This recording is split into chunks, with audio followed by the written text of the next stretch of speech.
Hello and welcome. Thank you so much for joining us today. This is a pretty, can be a pretty tough topic to take on. So thank you for being here. It shows that you care about your folks and are hoping to learn from some experts who share our commitment to conscious capitalism. My name is Carrie Freeman-Parsons, and I'm the chair of the board of Freeman, which is a live events production company based out of Dallas. And we have an esteemed panel today that I'm going to have introduce themselves in a bit, but they're going to help us think through and have discussion around how conscious leaders can plan for the unexpected and respond to circumstances that might involve to staff changes and downsizing, which is, of course, something none of us want to have to do, but it is a reality in business. So as many of you know, conscious capitalism is a philosophy. It emphasizes the human nature of business, as well as the movement of business leaders from around the world, that we're working to change the practice and perception of capitalism as a means to elevate humanity. Conscious Capitalism is a nonprofit organization, and it's dedicated to catalyzing that movement by creating learning opportunities such as today's session and building systems of support for those who intend to practice conscious capitalism. Senior Leader Network is our primary means to do that, and also engagement with our local chapters. Several times a month, CCI offers virtual gatherings, and it's really a way for the community to see how the practices of conscious capitalism come alive in different businesses and to help you shape your own leadership journey. So today, our plan is to run the session for about 45 minutes. We're going to have our panelists talk for about 25 minutes or so, and then make sure that we leave about 15 minutes at least at the end for your questions. There'll be reminders to do so, but please put your questions in the chat, and we'll make sure that we get to as many of those as we possibly can. So I'm going to go ahead and ask the panelists to join me on camera. Amy Wynn-Steffek is the Chief People Officer at Freeman. Kim Bach is the Senior Vice President of Customer Success at Daily Human. And Frank Smith is the President of Mosaic Personnel. All of our panelists have experience in dealing with the human side of downsizing, and they're going to share their insight, the lessons that they've learned, and how to respond to this incredibly challenging situation from an empathetic perspective, and how to keep up morale for all of your stakeholders during those challenging times. So to get us started, I'm going to tell you why I care about this topic so much.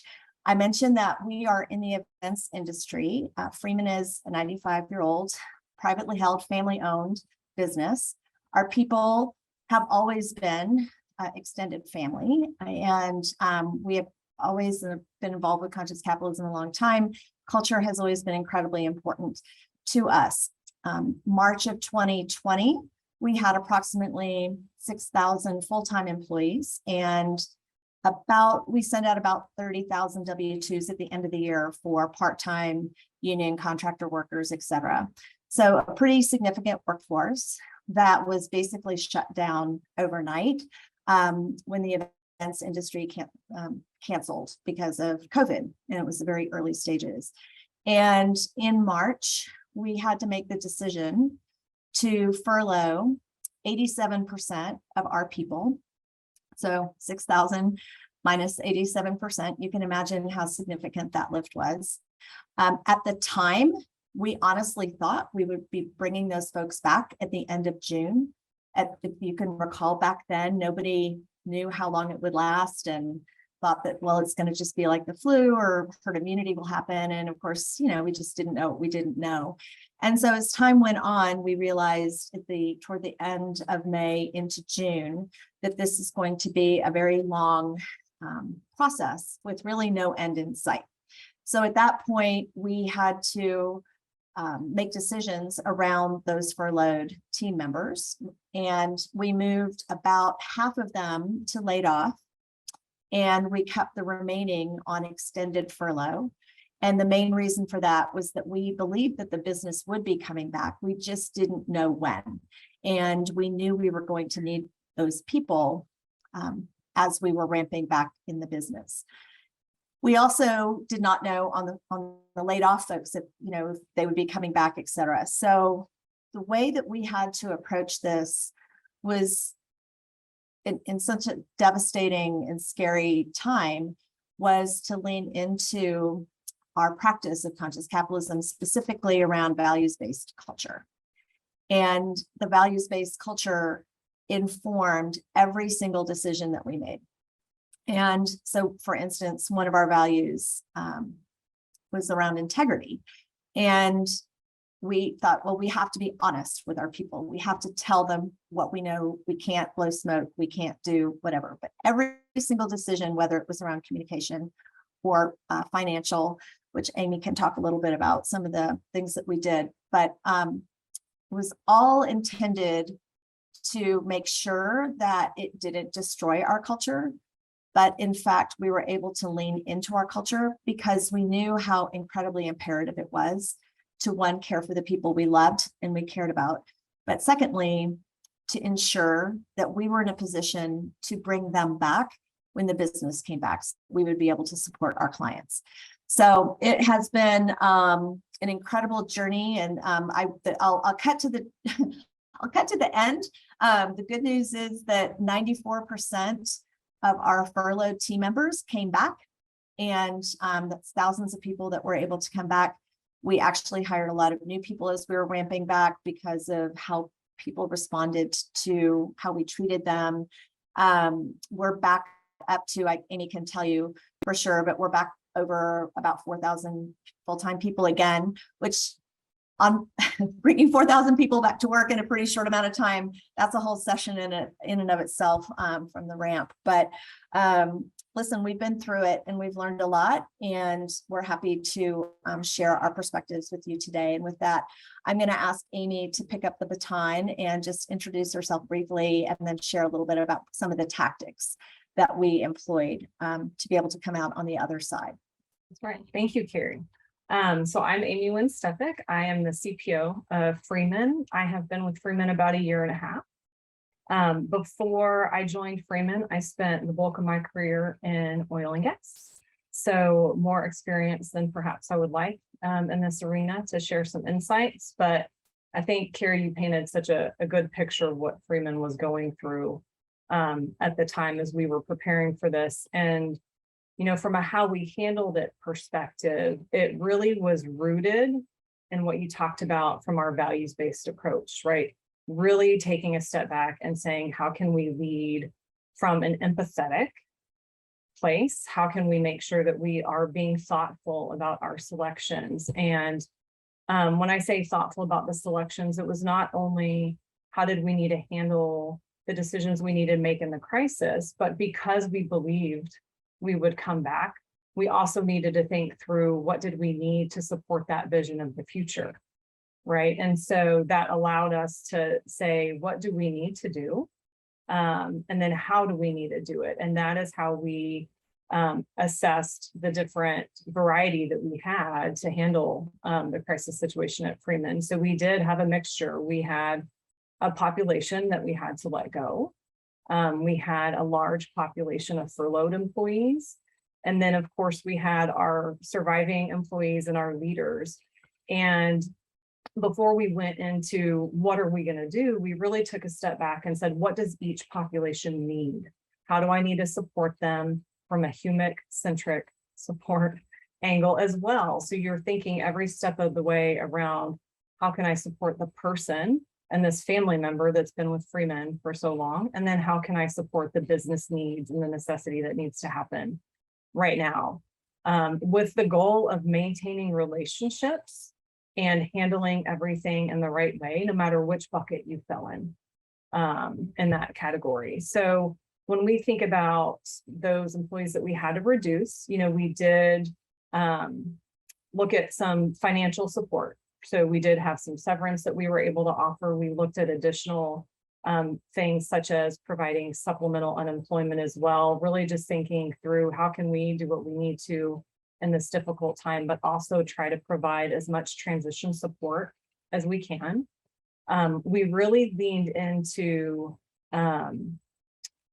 reminding our employees what was available to them through things like our employee assistance program. So even if you were transitioning, what mental health support, what financial health support perhaps could you lean into as you were working through that difficult transition?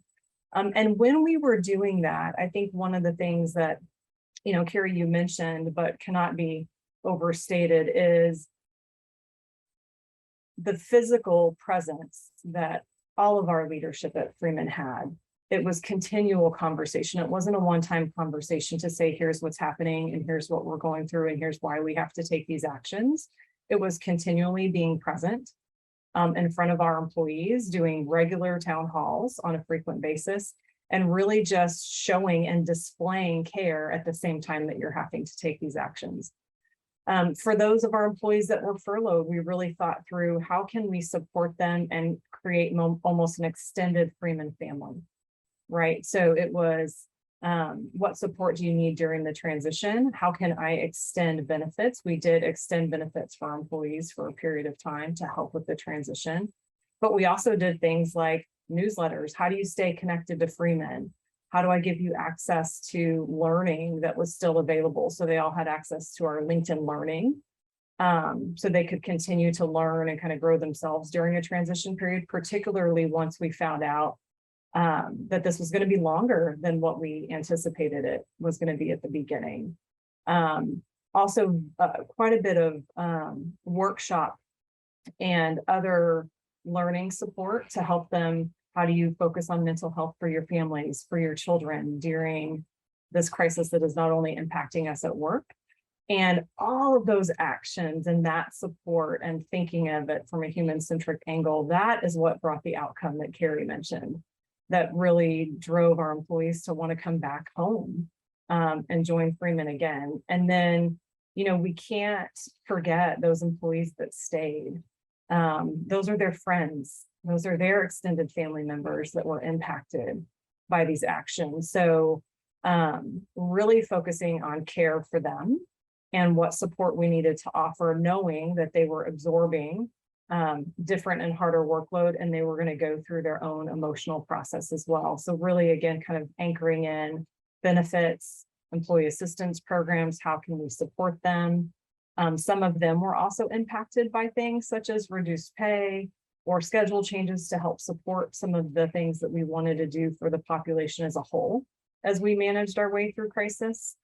So it was it was a challenging time, but I think we really grounded ourselves in the values and the how do we take care of people perspective. And like Carrie said, a different discussion would be potentially how we've ramped since then. And it's a good ending to the story and an exciting future ahead. So I think that's it.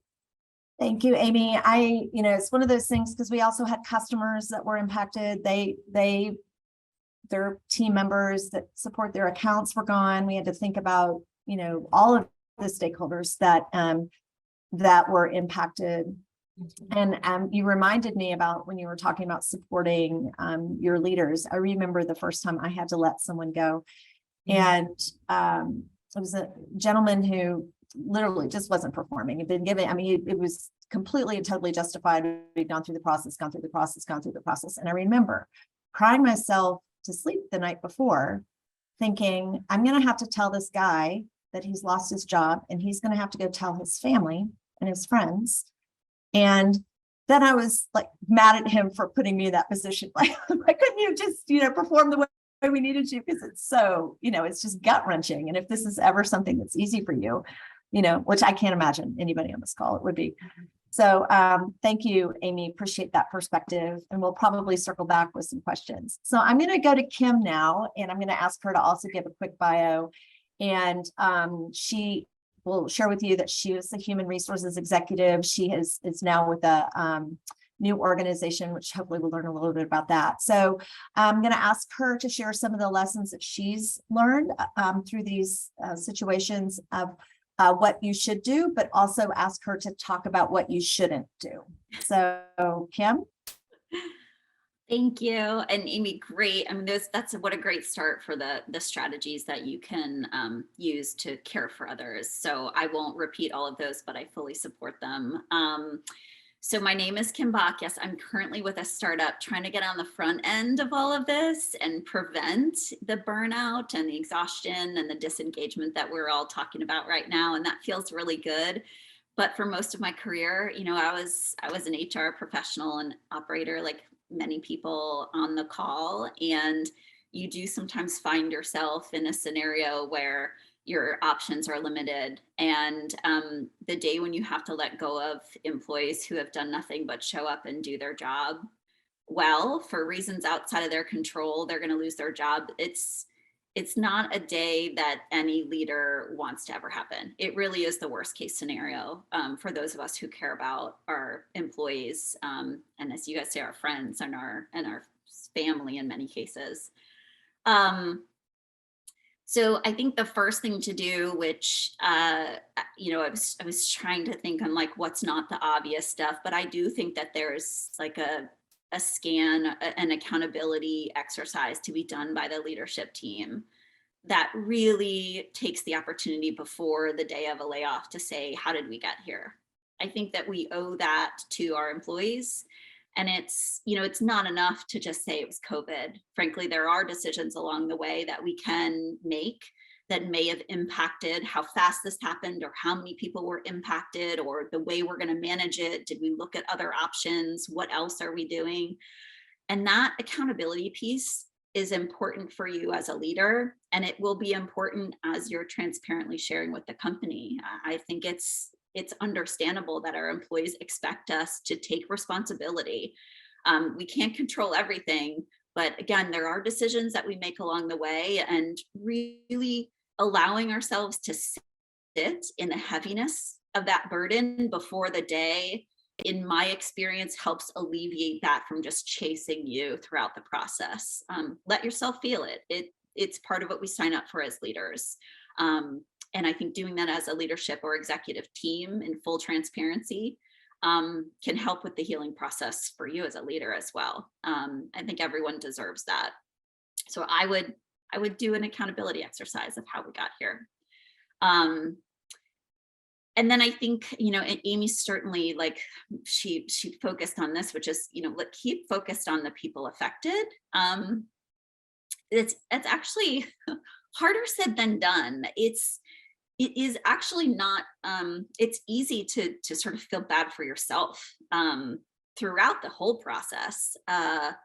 You're the one who had to make the decision. You're the one looking at the names. You're the one who's going to have the conversation. You've got to deal with the guilt. Like, it's easy to sort of slip into this, like, I'm feeling this way. And it's really not what everyone needs. And so finding a way to keep it about the employees affected first, and having those conversations in person, individually. It can be Zoom if they're remote, but the goals in person, individually, and all in one day, like, those are non-negotiables. And making it about them in that conversation, I've seen it go wrong. So I think that's something that's really important, is keep it focused on the impacted employees while you're going through the process. 3 is prepare managers with what to say. A B manager or a manager and an HR professional should be in every single conversation. And I think when it comes to the preparing for the communication, give people more information and more prep than you think they need. I'm consistently surprised at how uncomfortable seasoned leaders are at saying these words. It's our job to prepare them more than you think is necessary. Give them scripts, have them practice, go through the questions, go through the worst case scenario, find out what they're most afraid of happening. Usually it's some sort of explosion of anger or emotion. And listen, most of us are not experts at that, unless you're a flight attendant on an airline these days. And I don't think we're used to dealing with that kind of anger coming at you. And that preparation is important, and managers need the time and space to do that. And then I think, it's once you've really managed the conversations well with those impacted employees, it's having a plan for those who were left behind. It is a form of grief. It is, I'm talking about it and it's like, it's coming back. Like these are relationships that are ending for at least some period of time, or they're changing. And that's a loss for anybody involved. And when you have a number of people that were a part of your life and your day, and now they're not there, in addition to dealing with your increased responsibilities, you're sad, you're grieving, and that loss will be present in the company for a long time. And things like the all hands, individual team meetings, following up with individuals, giving them space to talk, it's not to be skipped over. And I think the whole, like, you know, kind of buck up and pull together conversation in many organizations, I think happens too fast. I think it's okay for people to be uneasy and sad for perhaps, you know, longer than some of our rational brains might think makes sense. Okay, so real quick, what not to do, and then I'm excited to get to questions, because we do have a lot of experience, unfortunately, with the topic. And so if you've got something on your mind, we'd love to talk about it. What not to do. Luckily, we've had some examples of what not to do. If you're on LinkedIn, people really love to spotlight the companies who do this wrong. So these may seem obvious now, but they were not that obvious when they happened. But when I say don't make it about you, like, the post where this was really hard on me is you making it about you. So again, like, we think that we've got that one under control, but that is never the right persona to adopt when you're addressing everyone, is to talk about how hard this was on you. Do that with your peers, with your manager, with your partner. Of course, it's hard on you. Nobody cares. Two, I would say, you know, don't under communicate in an effort to sometimes keep down the drama or emotion. We think like it's better if we just sort of say less, or give people, let's send them out of the building right away. Let's avoid sort of the emotion. And that's a mistake. The only way out is through. And the more you snuff out the emotional piece of this, the more it's going to bubble or go wrong. This is an emotional thing for people. So be prepared. You're going to be sitting in it. And that's the only way to get through it, is to be willing to go to a place where you're going to be uncomfortable and people are going to be emotional, and that's okay. And then again, the kind of what not to do, don't forget the people who are left behind. They're going through their own thing. And I'll kind of add my own little pitch, especially your HR team. In most layoffs, like, a manager may have a few people affected. Your HR person or team is in every conversation. So if you're laying off 100 people or 500, HR is in every single one. And so just the sheer quantity of the amount of emotion that your HR team experiences, again, once they get through that day, I think a little bit of time and space to thank them and understand the toll that takes on somebody who really loves people is not to be overlooked. I think that's it for now. I've got a bunch more, I think, tips that I would give, but let's turn it back to Carrie, and we'll see what people really want to talk about. Good. Thank you, Kim. So many good nuggets in there. And I appreciated, and I really appreciate the coaching part and practicing with the team leaders. And I know we did a lot of that. And there is a balance between under communicating and over communicating, and being like not justifying and why and this and that, and like how not to get pulled into a conversation you don't want to have, but also to share the right. It has to be skillfully planned, right? It's a very strategic discussion that you have to have. And yes, thank you for the shout out for HR, because in addition to the conversations, they also have to deal with the last payments and the paperwork and the processes and the letters. And, it's a ton of work. All right. So now we're going to go to our third panelist. Frank is who's in Oklahoma City. He's going to give us a brief bio, and he's going to share his insight as he has been a conscious leader and a manager, but and he is in the recruitment field. So it's important for us to understand, because again, these actions have long tails as it relates to brand and things like that. So I think we can definitely learn from Frank and let him share his perspectives. Great. Thanks, Carrie. As I mentioned, I'm in Oklahoma City. I've been in the recruiting personnel business for about 7 years now. Prior to that, I spent 20 plus years in manufacturing, some time in the retail space. And I've had to go through layoffs in all of those areas. And so the same things that I've done in manufacturing, I've done with my own recruiting team when the pandemic hit. So I'll talk a little bit about some of those. I had a big list of stuff and I started marking them all off as the other panelists. And so I'm down to just a few things.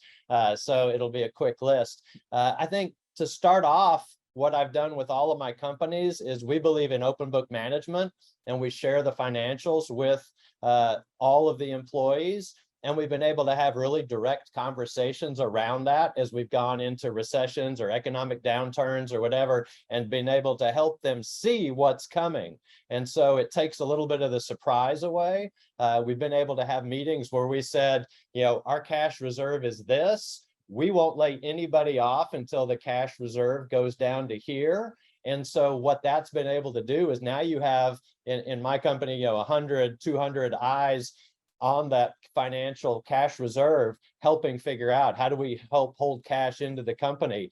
Sometimes we've been able to avoid layoffs because everybody rallied together around cash. Other times we still burned through our cash reserve and had to lay people off. So it's not a fix-all, but it at least helps people understand what's coming and feel like they have some control over the situation. So that's been one thing that we implemented that you have to have in place long before. The other thing that I've done that I probably is what got me most put on this panel is when I've had to do layoffs in manufacturing, or even when the pandemic hit, we found jobs for all of our employees before we laid them off. So we literally sat and had a meeting that said, we have to lay you off. Here's a phone number. Please call Becky and she is ready for you. And she's got an interview lined up for you at 4 o'clock if you're interested. So when the pandemic hit, we had to lay off over half of our recruiting staff. We reached out to clients that we knew were trying to fill positions. We offered those our employees up to fill those positions with no fee attached, just so our employees had work so they could help take care of their families. And so did the same thing in manufacturing. I reached out to other manufacturing companies that I knew weren't going through a slowdown and were looking for people, and actually got some of my employees higher paying jobs on night shift if that worked for their families or whatever. And they were able to take care of their families as well or better because we spent the time up front. Obviously, in a situation like what Carrie described, when you've got 87% of 6,000 people in a pandemic, that's probably not applicable. But I have worked with our clients on the recruiting side and helped them place large numbers of people that they thought was surprising that we were able to do that. So if you spend the time and effort and use your connections and try to place people in jobs before you have to lay them off, that it's still a hard meeting, but it's a much better meeting to go into when you have to do that. From a recruiting personnel business, what I would recommend is if you're having to go through a layoff, reach out to some of the local recruiting companies, talk to them. We provide what we call transition services. So when an oil and gas company here in town is needing to lay off people because the oil is $37 a barrel or whatever the case may be, they will hire us and we do workshops to help people create resumes. Sometimes you find people that have worked there for 15, 20 years, they haven't looked for a job in the online community. They don't even know how to look for a job online and apply for jobs online. And so we put on workshops in order to help people understand how to put their resume together if they haven't done it for a long time, how to look for a job online, how to apply for a job online. And so your local recruiting companies may offer those transition services for you to be able to connect with them. And so we found that for companies that are having to do a reduction in force, it's helpful if they can provide some resources to people to be able to go out and let their employees participate in those workshops, resume writing, and all that type of thing. We do career coaching as well. So we'll actually help people. Sometimes companies are merging and executives that have been with the company for 25 years are duplicating, and so they're letting them go, and they're like, I haven't had a resume in 25 years, I don't know what I want to do moving forward. And so we recommend that they look for someone that can do some career coaching and help people think about what is that next step that I want to take. A lot of them want to go into some sort of consulting or something like that, because that's a little bit of my background. I'm able to help show them how to get started in that piece. And that really kind of wraps up the stuff that you guys didn't already list. A lot of the great empathetic work that has to be done to think about what people are going through. And this is brutal. And what you want at the end of the day is that people, even though they don't like what's happening, feel like they were listened to, respected, and honored, and not treated like all of a sudden they're a criminal. I see companies do this of, they bring a group into a meeting room, they lay them off, and then they've locked down access to everything outside that door. And while I understand there may be a few things that you might need to lock down in case somebody's mad and wants to really do some, let them go back to their desk and pick up their stuff.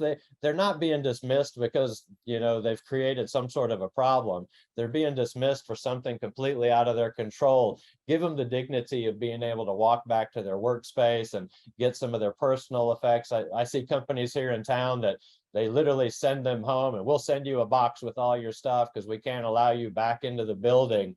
And it's just like, what are you doing? This is ridiculous. And so lock down what you have to lock down, because some people may get mad and decide they want to, wipe out your database or whatever. So you have to protect the company, but the odds of that happening are slim. And treat people like people is the biggest thing. And don't all of a sudden treat them like they've done something wrong and can't be trusted now because oil's at $37 a barrel and we just have to let go of 700 people today. So anyway, enough for me. Thanks. Thank you so much. It's interesting that all three of you kind of touched on this notion of almost using the situation to create a new opportunity for connection. And I know that during during COVID, and Amy touched on the community building part, and LinkedIn Learning. And we're like, let's put this community, a forum together of all of the people, because Freeman certainly wasn't the only industry. All the companies in our space were going through the same thing. And it was like, how do we help our industry figure out how do they get their skills upscaled? How do they find other places maybe that they could go to work?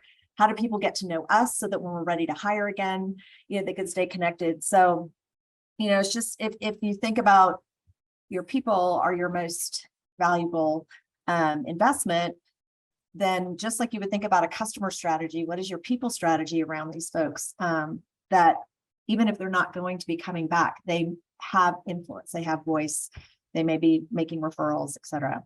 So we do have some time as promised. We have about 15 minutes for questions, and I want to start with Maggie's. I think it's a really good one. And you touched on it, I thought, Fred, well, when you were saying with your open book policy, and you can start seeing cash reserves, like how do you deal with the rumors of layoffs, especially in the oil and gas industry? Will the price is going down, or what are we going to do here? And and that can take on a life of its own and create a lot of confusion and disruption, and just bad for the culture, whether it is or isn't happening. So how do you think about that, Fred, or Kim or Amy, any of you that would like to pipe? How when the rumors of layoffs have started within your organization, and then the other part of her question was kind of, are you obscure when the time comes to bring people in for that meeting or have those information? Is it, are you honest about why they're being brought in, or how do you approach that? Fred, do you want to go first? In first? Yeah. On the rumor piece, that the whole reason, that we kind of figured out what was going on was every time I would go into my business partner's office and have a meeting with him, we found out that everybody was making the assumption that, oh, they're putting together the list. This was the 08-09 downturn. and they would see Mike and I talking in the office, and they're like, oh, here comes the list of everybody that's getting laid off, which wasn't the case at all. And so we just pulled everybody together and had a meeting and said, here's where our cash reserve is. We won't lay off anybody till it gets here, and we'll monitor that every week in our staff meeting so you can see it actually dropping. So transparency is really, I think, key in all of that. And I'm a big fan to the other part of that question. You've just got to be honest and let people understand what's happening and what's going on, because if you try to shroud it in a cloud of mystery or whatever, I think that does more damage to your reputation, because then when they do show up in that meeting and they are getting laid off, they feel like they got tricked, and that hurts for the people that are left behind. That makes them question whether or not they're getting the full story. And so as hard as it is to be honest sometimes and tell people what's really going on, I think that's the best practice. Thank you. Kim, do you have, or you want to add on to that?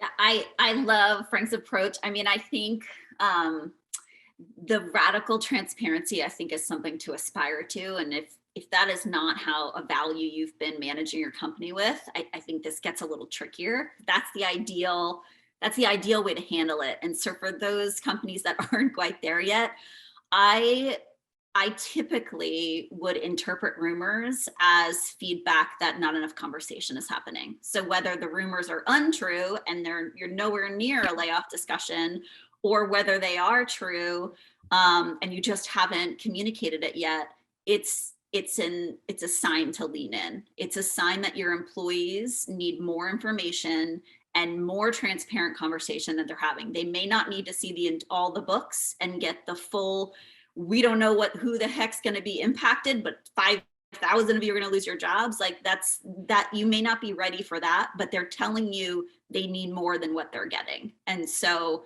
conversations do need to take place. And with a little bit of preparation, you can say as much as possible that is true and nothing that isn't true, so that you're moving one step closer to kind of the inevitable.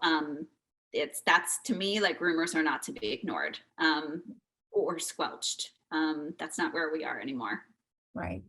Amy, did you have, sorry, I wasn't. Well, and then Amy, I was also just, you might have an additional thought on this, but also Mitch had made a comment about this whole thing about treating them as if, these are trusted team members that all of a sudden you're treating like criminals. You can't do this, you can't do this, but you do have to protect the company. And so Amy, how do you think about how do you think about that in the balance between saying we value you, you've been important to us, and we can't let you have access to this, and that type of thing? How do you balance that? Yeah, no, I think that's a fair question. I think Kim and Frank, you captured the first one, perfectly. I think when you're thinking about how you demonstrate that you trust someone, even if you are in a situation, because I think, to Kim's point, each company is different, and the roles people are in and the access that the information they have access to is different, and may drive a different need of how to handle something like system access.